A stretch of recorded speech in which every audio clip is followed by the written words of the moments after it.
Okay, welcome. Gonna start trying to get some of these youth matches played. We'll go to the youth squad. We haven't looked at them for a while. I don't think we signed anybody. I think we're just gonna go with the same tactic that we went for the last block of youth matches. I think from memory we did pretty good. I don't know if we won all of them, but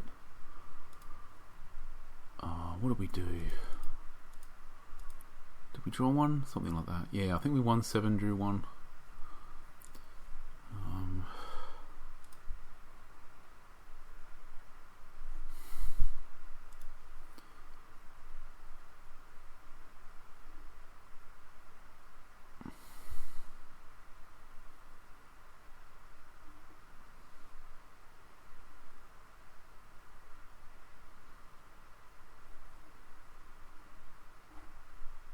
Yeah, let's just go with the same tactic.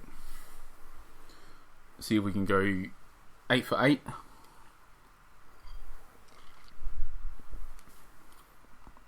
If we do, then it's going to make that one draw look very lonely. But let's not get ahead of ourselves. We haven't won any yet. I just think in particular, it's mostly just making sure that we substitute on this Mackless guy, because he's the one that maybe has some kind of, I don't know if future is the word, but some kind of use up to 21 years old. I doubt he will end up with the senior team, but he could end up helping our youth team win, being part of the youth team for the next season and the season after. It's kind of like the last one in that all of the, like, you know, we do want to replace him, but it's like we want to replace all of the other ones more, pretty much. We don't really have anything much in the youth squad that we care about, to be honest. I don't think. Right now there is 2 21-year-olds that are super important, but they won't be in the youth team next season. So I think in regards to what we got for the youth team next season, is that true? Maybe it's not. No, it's Octai we care about. And Valoy. Okay, so... but is Octai 21? Maybe... I'm getting all confused. I think he might be 21. Whatever, we'll work it out. Anyway, point in here, there's only... I think Lorena is 21. I think Octai is 21. And they're the 2 we really care about. This guy, Valoy, kind of matters. But, like, out of all the rest of them, maybe Sanyarin... Like... Out of all the rest, I don't see any of them having a future, to be honest. Not even this Supic. He's just around along with the Moreno and De Jong, the fullbacks, just to try to make the team like a bit competitive, basically, so that we can get promoted. Because we still want to get thing with the youth team. We still want to get promoted because we want good training options. Well, it helps us get more training points being in high division football, so that's good. So it definitely helps all the players develop better and whatever, but it also gives us better quality trialists. Like, we just want to get promoted, that's what it comes down to. So we need to make sure the team is competitive enough to do that. Other than that, we're not that. We'll work on it over time. We'll see where we get to. We might have a bit of resource, to be honest, because we got that 5 million injection. We ended up not spending that much money in the end. We didn't really find anybody, so we still had some money. Our revenues will go up next season, so it is possible we might be able to invest a bit in the youth. We'll get the 6 graduates, academy trial graduates.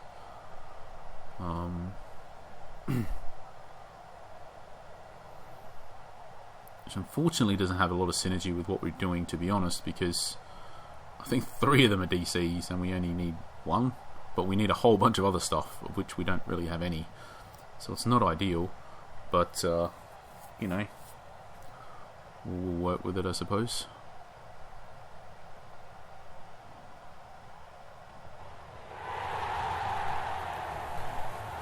But this striker in particular, this Lorena guy, is just, at this level, he's just basically world class.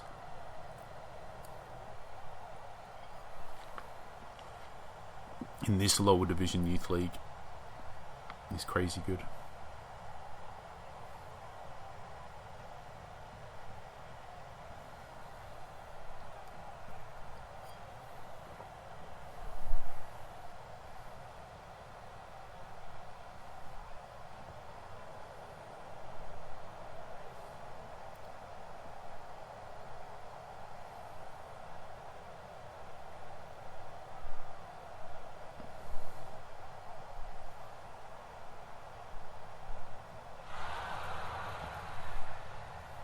So that whole attack started because we had our fullback was set to wing back, so he was further up, he intercepted the pass and played it all through, and that happened. So the moment when I'm winning like this and doing well, like the main change that we can make with the youth is to make one or both of the wing backs to instead be fullbacks. So that's kind of like in these matches where, like, that's the one thing that's the big change that we can make that is easy to do, low risk from the perspective it doesn't require any substitutes or whatever, low risk from the perspective that we can, if it doesn't work for whatever reason, we can switch it back. So the risk is just basically in impacting the flow of the match and so on, and whatever happens in that time period. But that's, I think for us, it's more of a change we make if we're looking a bit defensively fragile, if we're looking to hold a lead, whatever. So it's like early in the match, and right now I feel like, I don't know, we've got a decent chance flow. I feel like we're in control. I feel like they're not creating much. So it is like it's more risky to make him hold him back than forwards. But if we see something that scares us a little bit, we'll think about changing it before something happens where they score a goal. So we're just keeping our eye out for that. But we're not seeing anything that scares us yet. Try and point it out if we see something that does scare us. I'll try and point it out straight away.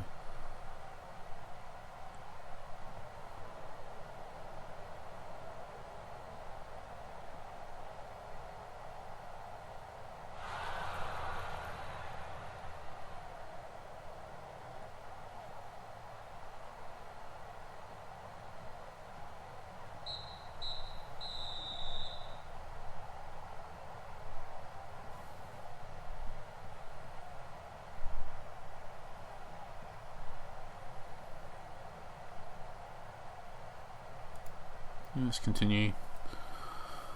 Well, unfortunately, we don't have a lot of time to think about all this stuff if we want to play all the matches, so we just plow through them. Very, very good striker at this level. At the end of the day, it's why our tactic is what our tactic is. It's basically just to leverage the fact that that our strikers, particularly this striker, and our central defenders are just ridiculously strong compared to the opposition. So we're just exploiting that. But it won't really be... that's the thing. We'll have to reevaluate everything with our graduates and keep an eye on our scouting pool and stuff, because it won't be like this next season. You strip Lorena out the team, you strip out Oktay from the team, you put in 16-year-olds from the graduates, and it's not... And combined with all of that stronger opposition, it's just not this easy at all for us next season, basically.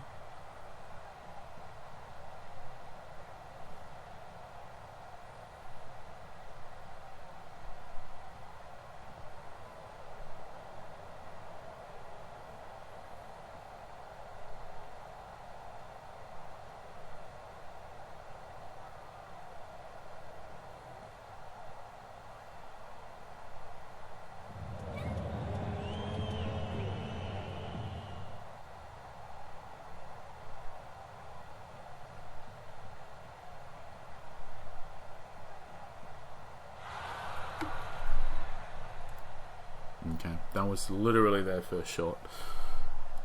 Right, yeah, and we've had 66% territory as well.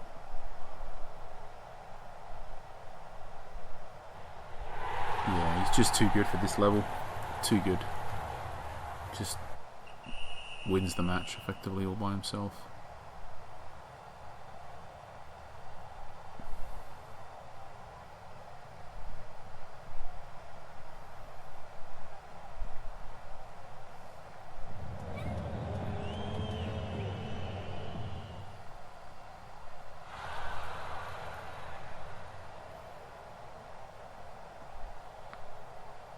I didn't see that, sorry, I was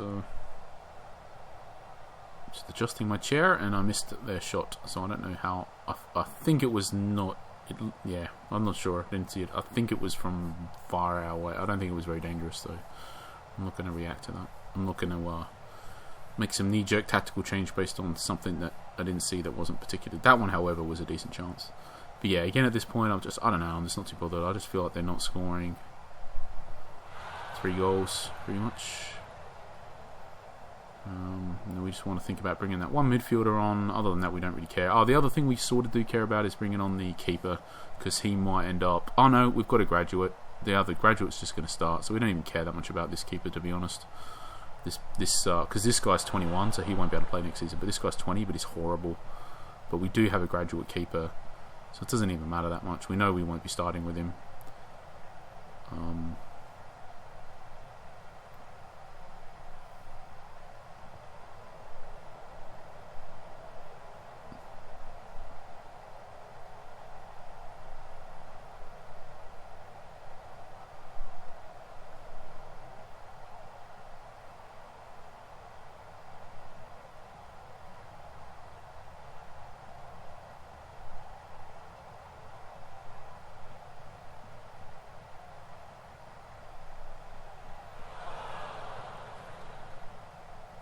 I don't know. Let's just do the subs so we don't forget.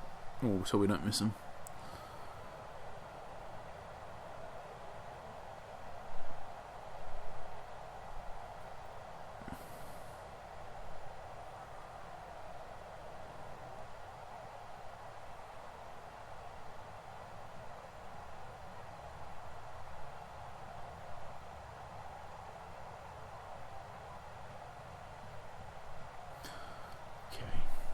Get to make them, so that's good. Keeper and the central midfielder, that's the ones we care about. And then honestly, I don't know what else we want to do. I guess Soric can come on. He doesn't it's done now, who cares? Doesn't even matter. He has no future, I just realised, because we've got 3 trialists that DC's probably coming, so don't even know who else really matters there. The wingers we don't use. The striker, he's 21, so he won't even be there next season. We got those wide attacking midfielder, AML and AMR, but we don't really want to use AML and AMR. It's just not even anybody there that we've bothered about, pretty much.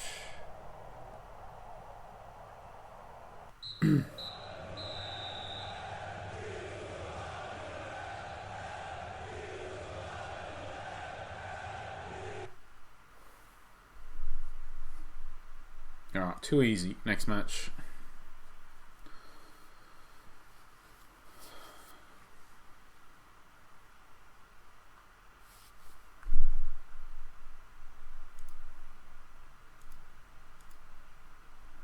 So 3 for 3 wins, but 2 of them were only by a goal. I think this was probably back when... Yeah, this was back when... we hadn't had any of these players, so our team was much weaker then.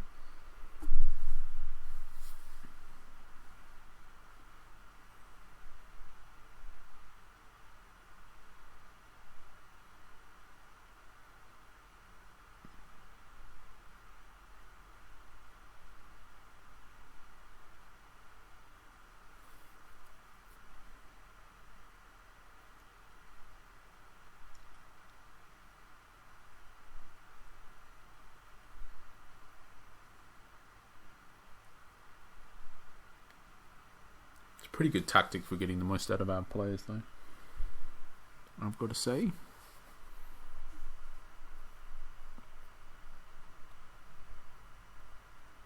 So part of the whole wingbacks thing is a big part of it, by the way, is just the fact that we intentionally want to isolate or leave stranded our 2 DCs because they're both great at this level. So we effectively just want to say, hey, you guys be the first and last line of defense to deal with everything. If some kind of tackle needs to be made, if something needs to happen to, we want them doing it all. So part of the reason to have the DL and DR up is to make it so that they're not there to defend and that the DCs have to do the defending. That's part of it. And then another part of it is just to have that extra midfield presence to sort of dominate the flow more, to attack is the best defense top mentality. Just keep having shots and shots and shots and have that sort of attitude that, well, even if they score 1 or 2, it doesn't matter because we will score 3 sort of thing. So it's twofold. So one, it's to just keep that attacking pressure up the whole match. but 2, it's just because our fullbacks are weak defensively compared to our DCs. We just, we sort of, it's like, get out of the way, let me do it, sort of thing. That's sort of what we're saying to the fullbacks. The DCs are saying to the fullbacks, type of thing. So.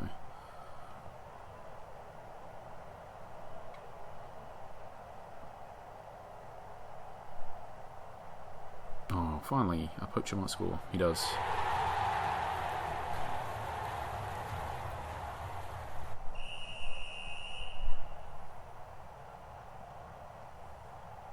Yeah, I mean, this match already effectively feels over. It's so hard with these matches, to be honest. It's like, it's over. What am I supposed to say at this point? It's very difficult to. There's only so many matches you can do like this. But again, this is part of it. Once again, I keep saying it's part of the game. Like, that's the thing. Like, if you have a very good team, part of the game here is like with our senior team, right? It's like part of what you're trying to do then is to win all 12 of those matches, not to draw one, not to win 11 and draw one, but to win 12. So, or not, or win 9 and lose 1 or 2 or whatever. Like, when you can win all 12. Part of this is to sort of show how to win all 12, and unfortunately with matches like this, the best way to win this match is to just change nothing. And if that we may see something that leads us to believe otherwise, and we will point it out if we see it, but there's nothing that we're seeing at the moment that's letting us know that the best option for us isn't just to leave it. Because it kind of feels like if we leave it, look at this again, look at the stats, just it's not just the score, it's the stats. It's not just the stats, it's that they haven't really created anything dangerous whatsoever. It's also that we, that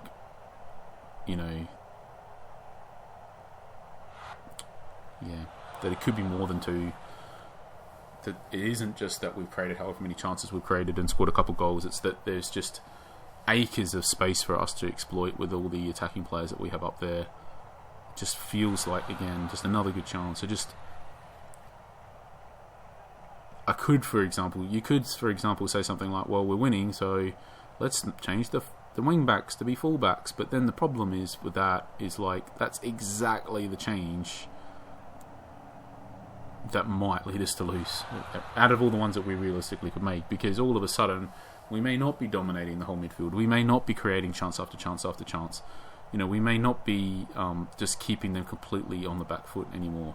It might be the case that was our fullback, by the way, that missed that tackle. That was De Jong. So it might be the case that if our defenders are back, they miss a tackle like the one that he just missed, and they score a goal off of the back of it instead of one of our DCs doing it and making it. So it's like changing our wingbacks to be fullbacks is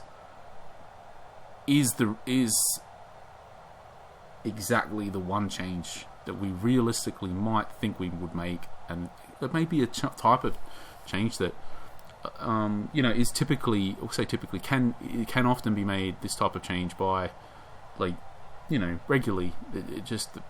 People will think that it's I'm winning 2-0 when it's 30 minutes in, let's just go defensive and hold the lead type of thing. And that could totally make sense if, in certain situations, sure. Say, for example, the other team had 5 or 10 shots, missed a bunch of sitters. You had 2 shots against a run of play, scored 2 goals. We're extremely lucky to be holding that 2-0 lead. Sure, absolutely, change stuff to defend it, to protect it. But when you're completely dominating a match and you basically have given the opposition absolutely nothing, it's so risky to give up all of that domination, basically, all of that overloading of the midfield, all of that control in the play, just to give it up and to sit back and say, okay, we'll defend, you guys can have the ball.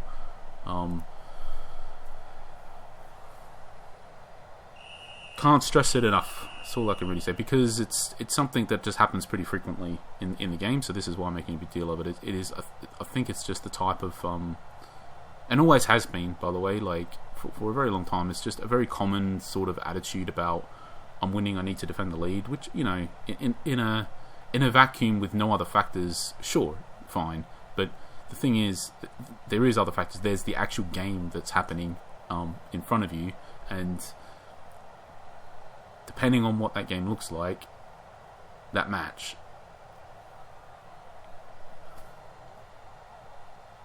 changing what is basically a winning position into a losing one is not the right move.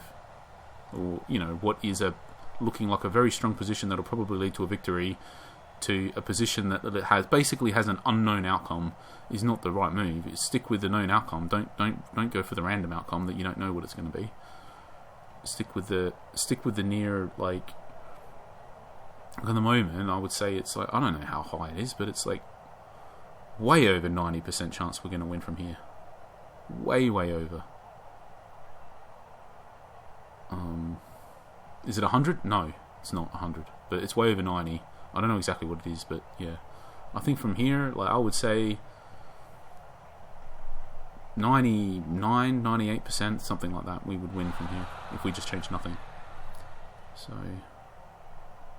and with every passing minute without them scoring, it's going from like 98% to 98.1% to 98.2% type of thing. As the clock passes up, it's just getting more and more likely that we just win from here.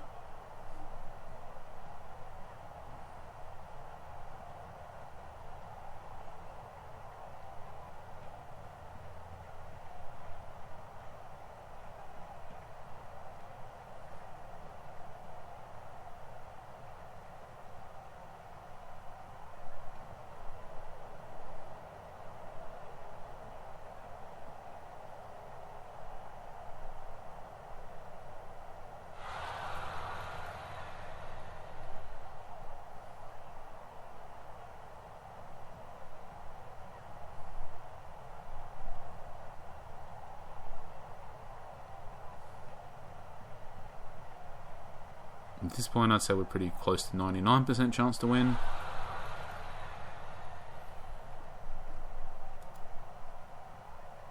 Again, like, why would you be in a match like this?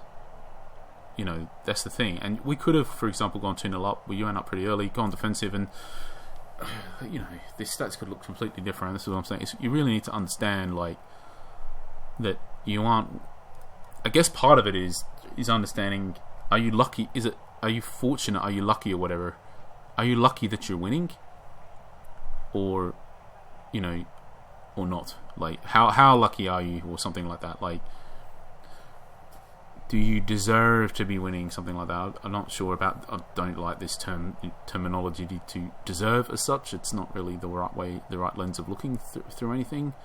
But you know, how lucky are you to be winning? Because at the end of the day, there's still luck involved. You can still, for example, your good luck might just simply be not having extreme amounts of bad luck.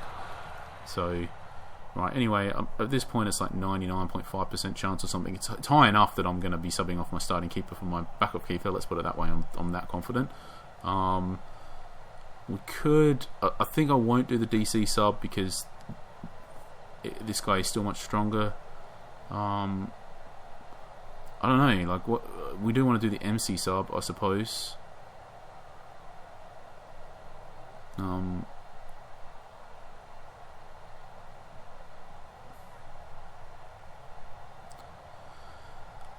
We could bring on the two wingers. Kind of feels like the move here. Just trying to think who goes for that. I guess Lorena, don't really like subbing him off, but whatever. He's got the 10. Can't really do much better. And I guess the other one is going to be Chapa.